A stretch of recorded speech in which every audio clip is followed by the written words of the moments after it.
Jadi secara anatomis dan fisiologis, sistem pencernaan itu dapat dibagi menjadi dua. Yang pertama itu namanya traktus tubular gastrointestinal. Dari namanya kita lihat ada kata tubular.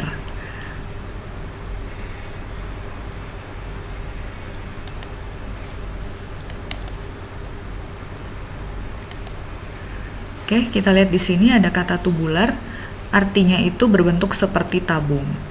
Jadi, ada organ pencernaan yang berbentuk seperti tabung, yang berjalan mulai dari mulut sampai ke lubang anus.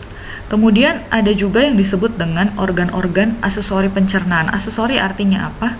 Dia adalah pelengkap fungsi dari sistem pencernaan. Jadi traktus GI ini maksudnya adalah gastrointestinal.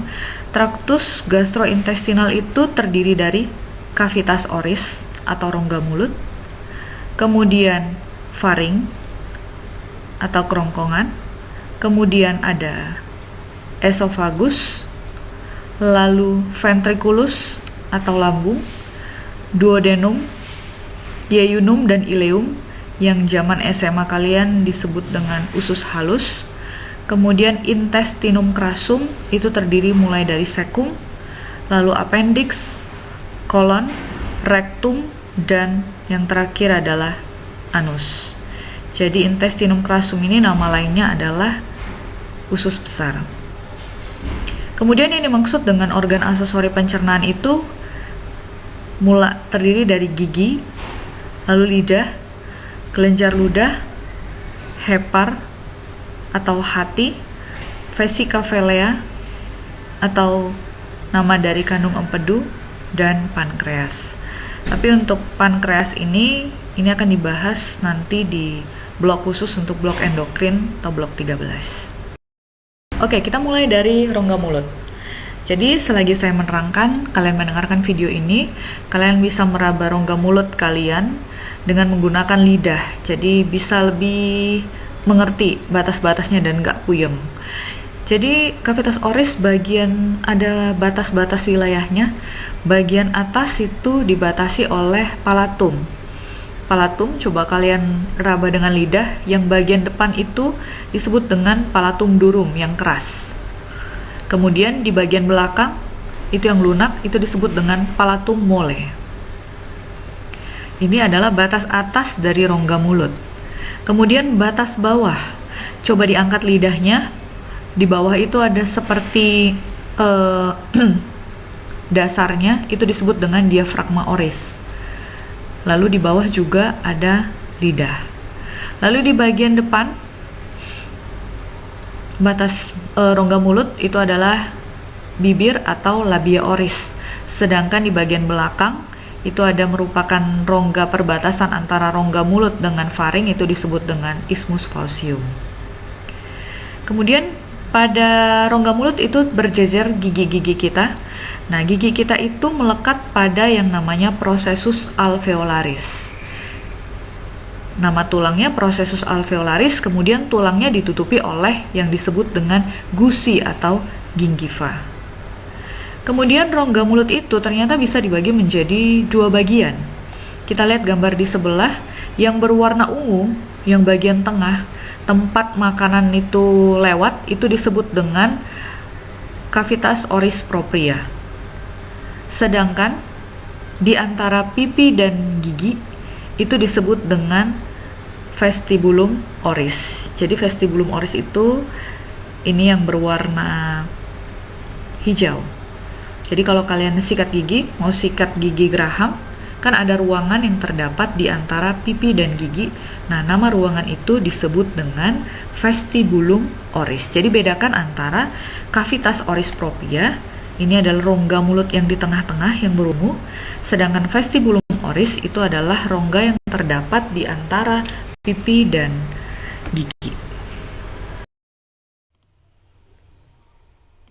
Oke, gigi manusia ya, pada seperti penjelasan sebelumnya ada dua jenis sesuai dengan masa usia dari manusia, itu gigi susu atau disebut dengan dentis decidui, dan gigi dewasa atau disebut dengan dentis permanentes.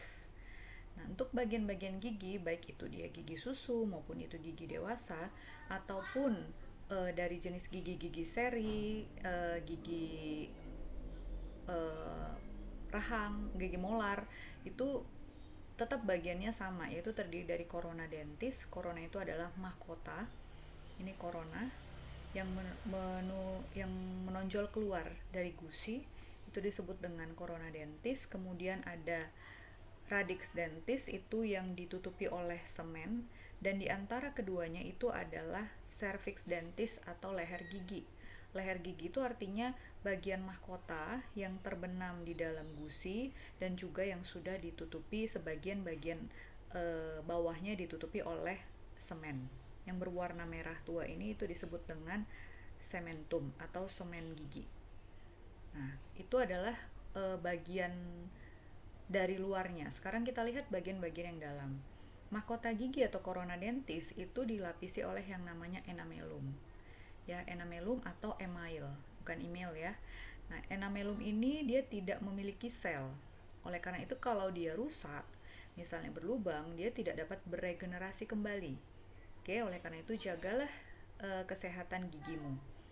Ya, kemudian di bawah enamelum itu ada dentinum. Jadi hampir semua bagian gigi itu dia ditutupi oleh dentinum, lapisan dentinum. Kemudian di bawah lapisan di bagian ujung dari gigi itu ada bagian puncak dari akar gigi, itu disebut dengan apex radicis dentis.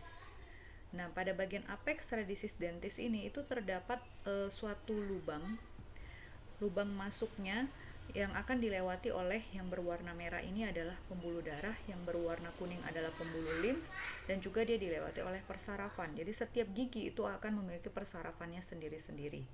Oke. Oleh karena itu kalau gigi goyang atau gigi infeksi, maka akan terjadi keluhan nyeri karena setiap gigi itu memiliki persarafannya sendiri. Nah, nama lubang tempat masuknya struktur pembuluh darah dan persarafan ini adalah foramen apicis dentis. Kemudian di bagian tengah tempat lewatnya berjalannya pembuluh dan saraf itu disebut dengan cavitas dentis. Gigi itu melekat pada periodontium pada rahang atas dan rahang bawah. Ini yang disebut dengan periodontium.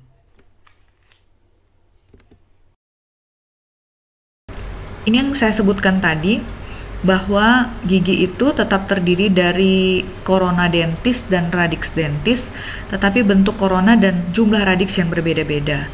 Contohnya ini adalah potongan sagital dari gigi molar atau geraham. Kita lihat bahwa bentuk coronanya itu seperti segi empat, sedangkan bentuk pada gigi taring itu dia runcing. Ini kembali lagi kepada fungsi gigi. Kalau dia gigi geraham atau molar itu berfungsi untuk mengunyah, sedangkan kalau gigi taring fungsinya untuk merobek makanan, bukan merobek hati. Oke, apa ini? Jangan pusing. Kita lihat satu-satu. Untuk yang atas ini adalah formula dari gigi susu. Jadi gigi kalian, gigi kita pada saat masa anak-anak. I itu artinya incisor. Incisor itu adalah gigi seri. Gigi seri 2 strip 2, artinya 2 di atas, 2 di bawah. 2 di kanan, 2 di kiri. Ya. Kemudian yang C itu adalah caninus. Caninus artinya adalah gigi taring. 1 di kiri, 1 di kanan. Nggak usah diraba giginya sekarang karena gigi kamu sekarang sudah gigi permanen, bukan gigi susu. Ya. Kemudian DM itu adalah dens molar. Dens molar itu sama dengan geraham, 2 di kanan, 2 di kiri. Total ini adalah 10, karena kebetulan rahang kita ada 2, jadi dikalikan 2, jadi jumlah gigi susu itu adalah 20. Kemudian untuk gigi permanen, perbedaannya itu adalah di sini, molarnya. Kalau insisornya sama, kemudian caninusnya sama, lalu molar pada dewasa itu ada 2. Yang pertama namanya premolar. Premolar itu yang dekat dengan caninus, itu 2 di kanan, 2 di kiri. Kemudian molar itu yang deretan paling belakang, 3 di kanan, 3 di kiri. Jadi ada M1, M2, dan M3. Biasanya kalau dokter gigi menyebutkannya seperti itu. Jadi M3 tadi yang disebut dengan wisdom teeth, itu yang muncul paling belakang, yang paling pojok, yang sering buat masalah. Ya, jadi tumbuhnya kalau misalnya rahangnya crowded, Jadi dia tumbuhnya itu tidak baik, itu yang kadang-kadang menimbulkan masalah yang perlu dilakukan operasi. Jadi total 16 kali 2 jumlahnya ada 32. Ya, kalau kamu saat saya menerangkan ini dan kamu meraba gigi kamu dan ternyata kurang, coba direnungkan kembali kapan kamu pernah mencopot gigi kamu ya. Jangan panik karena tidak ada yang bisa mencuri gigi kamu. Oke, garing. Oke, kamu lihat di sini ada I incisor. Ini masih betul. C ini kanin. Kanin tuh bahasa Inggris, saya maunya bahasa Latin. Caninus. P premolar sama dengan bahasa Latin. Kemudian DM itu adalah decidus molar sama, kemudian M itu adalah molar. Ini adalah gambaran jajaran barisan gigi. Yang sebelah kiri adalah gambar yang sebelah kiri ini adalah jajaran gigi di rahang atas dan yang sebelah kanan adalah rahang bawah. Jadi urutannya ini adalah pada gigi dewasa dengan susunan paling depan ini adalah dens incisivus medialis, kemudian yang sebelahnya adalah incisivus lateralis. Ini kemudian sebelahnya adalah dens caninus. Caninus kan satu di masing-masing sisi pada rahang atas dan rahang bawah. Kemudian premolaris ada dua, yaitu dens premolaris 1 dan dens premolaris 2. Kemudian selanjutnya yang terakhir ada 3 molar, yaitu molaris 1, molaris 2, dan molaris 3. Ini yang tadi saya sebutkan bila di ini bahasa untuk molar tuh seringkali dipersingkat dengan M1, M2, dan M3. Dan ini merupakan bahasa Latin dari gigi. Sama juga dengan rahang bawah, susunannya sama dan jumlahnya juga sama. Nah, di sini ada keterangan distal dan mesial. Distal dan mesial artinya kalau mesial dia menuju ke rima oris. Rima oris itu adalah rongga, lubang terbukanya mulut. Sedangkan distal berarti dia menjauhi rima oris, dia menuju ke orofaring.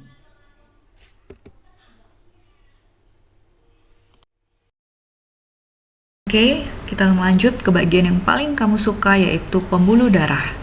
Jadi kalau saya ingatkan kembali, kalau kita membahas arteri, berarti kita akan memulai dari cabang utamanya, kemudian semakin mengecil ke ujung. Tapi kalau kita membahas vena, menerangkan vena, berarti itu adalah pembuluh darah balik. Kita menerangkannya dari cabang kecil sampai ke cabang yang besar, karena dia pembuluh darah balik. Oke, tidak ada yang susah dari pembuluh darah gigi. Itu adalah sumber utamanya itu adalah dari arteri maksilaris. Arteri maksilaris itu berasal dari arteri karotid eksternal. Dari arteri karotid eksternal memberikan cabang satunya, yaitu arteri maksilaris. Kemudian arteri maksilaris akan masuk ke rahang. Untuk rahang atas, dia ada dua, yaitu arteri alveolaris superior anterior dan arteri alveolaris superior posterior. Sedangkan yang di bawah itu adalah arteri alveolaris inferior. Kenapa disebut dengan arteri alveolaris? Karena dia masuk ke dalam tulang alveolus. Jadi disebut dengan arteri alveolaris. Venanya dari masing-masing ini, vena alveolaris superior dan inferior, dia akan masuk ke dalam vena maxillaris yang ini. Dari vena maxillaris akan masuk ke dalam vena retromandibularis, lalu dia akan bermuara ke vena jugularis interna.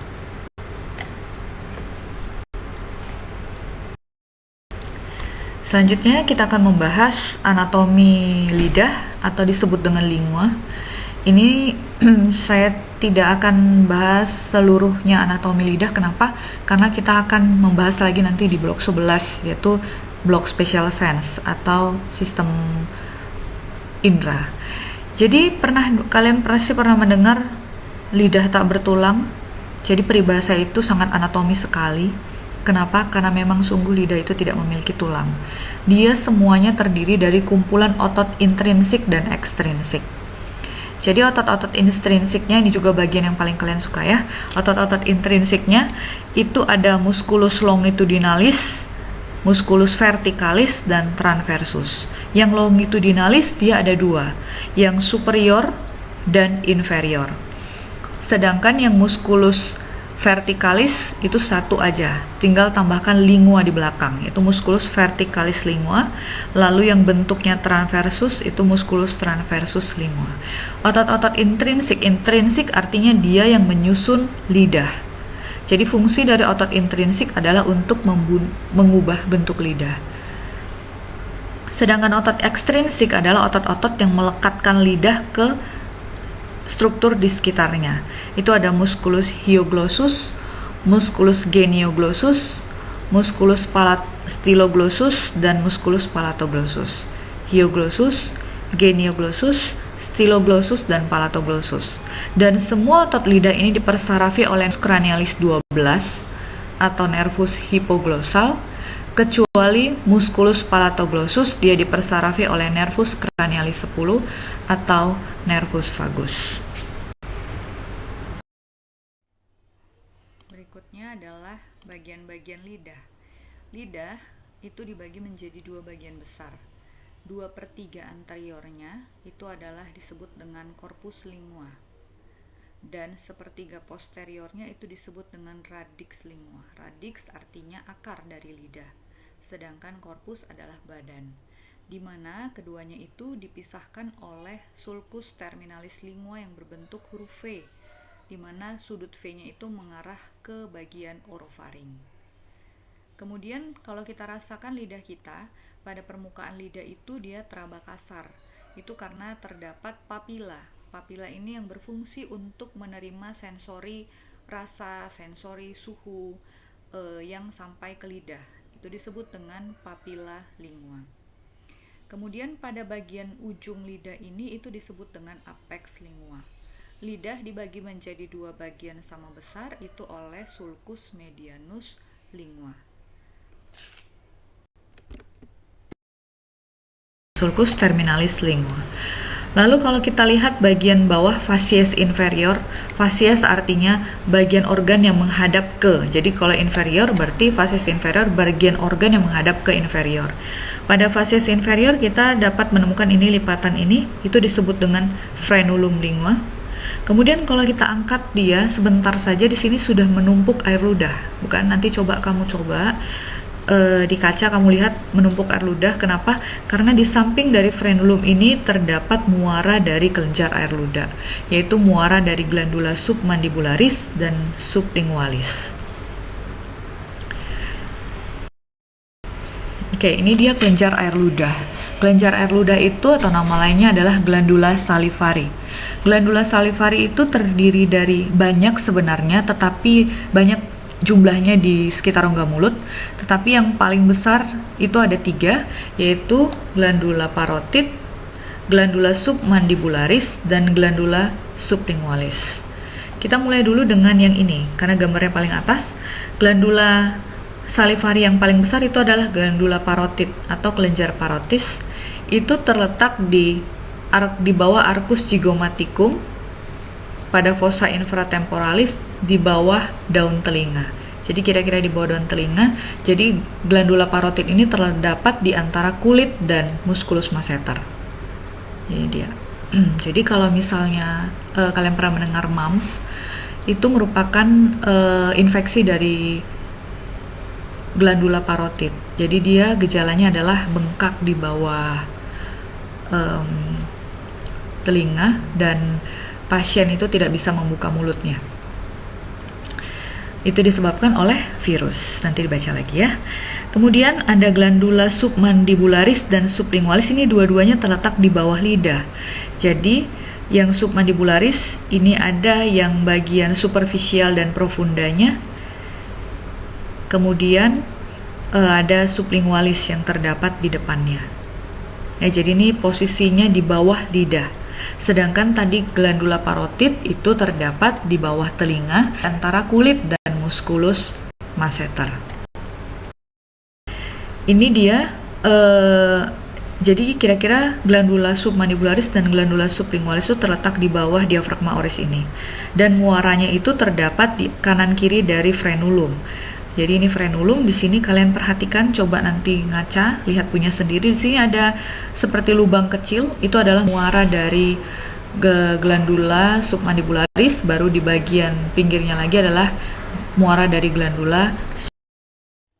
Jadi sebenarnya kelenjar air liur atau kelenjar ludah itu selain yang tiga kelenjar yang besar, dia memiliki juga kelenjar-kelenjar ludah atau kelenjar air liur yang kecil. Antara lain itu ada namanya di glandula bukalis di pipi, kemudian ada di glandula labialis, dia di bibir, ada di glandula palatum, di palatum, ada glandula di lidah, glandula lingua, glandula di gingiva, dan glandula di molaris. Jadi banyak kelenjar-kelenjar kecil yang juga memproduksi air liur selain yang tiga yang besar tadi. Dan diperkirakan dalam satu hari manusia itu memproduksi sekitar 1,5 liter air liur. Dimana kan air liur ini punya banyak fungsinya ya. Jadi kalau komponennya 96% dia terdiri dari cairan. Jadi dalam cairan itu ada airnya, ada elektrolit, ada enzim amilase, kemudian ada lendir, kemudian ada juga yang disebut dengan komponen antimikroba. Jadi air liur ini ada fungsinya untuk sistem pencernaan, juga berfungsi untuk melindungi gigi dari infeksi ataupun dari pH makanan yang terlalu rendah yang masuk ke dalam mulut.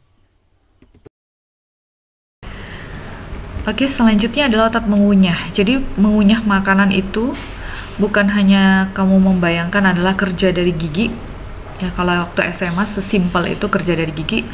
Tapi kalau tidak ada otot, bagaimana caranya mulut ini bisa membuka, menutup, bergerak waktu mengunyah, ya kan? Jadi otot pengunyah itu ada ada 4. Ada musculus masseter, musculus pterygoideus medialis dan lateralis, dan musculus temporalis, yang semuanya dipersarafi oleh rami motoris nervus mandibularis. Jadi dari semua otot ini yang berfungsi untuk membuka mulut, ya kan, adalah pterygoideus lateralis. Kenapa enggak semua otot berfungsi untuk membuka mulut? Karena membuka mulut itu kan ada bantuan gravitasi. Jadi dia lebih cenderung pasif gerakannya, jadi tidak perlu banyak otot.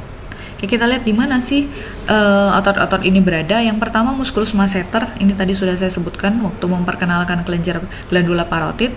Di sini dia musculus masseter. Posisinya bentuknya seperti segi 4. Ya. Jadi musculus masseter itu terletak di antara glandula parotid dan musculus buccinator. Lalu ini adalah pterygoideus lateralis. Jadi ini kira-kira posisinya itu di dekat arcus zygomaticum. Pterygoideus medialis posisinya di sini. Kemudian musculus temporalis. Jadi coba kalian gerakan mengunyah dan kalian raba di bagian temporal. Di situ seperti ada yang berkontraksi. Nah, itu adalah musculus temporalis. Jadi salah satu cara untuk mengecek nervus cranialis 7 itu adalah dengan meraba musculus temporalis. Oke, nanti itu kalian akan pelajari di blok 14. Saya keceplosan. Demikian untuk kuliah anatomi gastrointestinal seri pertama. Mari kita lanjutkan ke seri yang kedua. Semangat!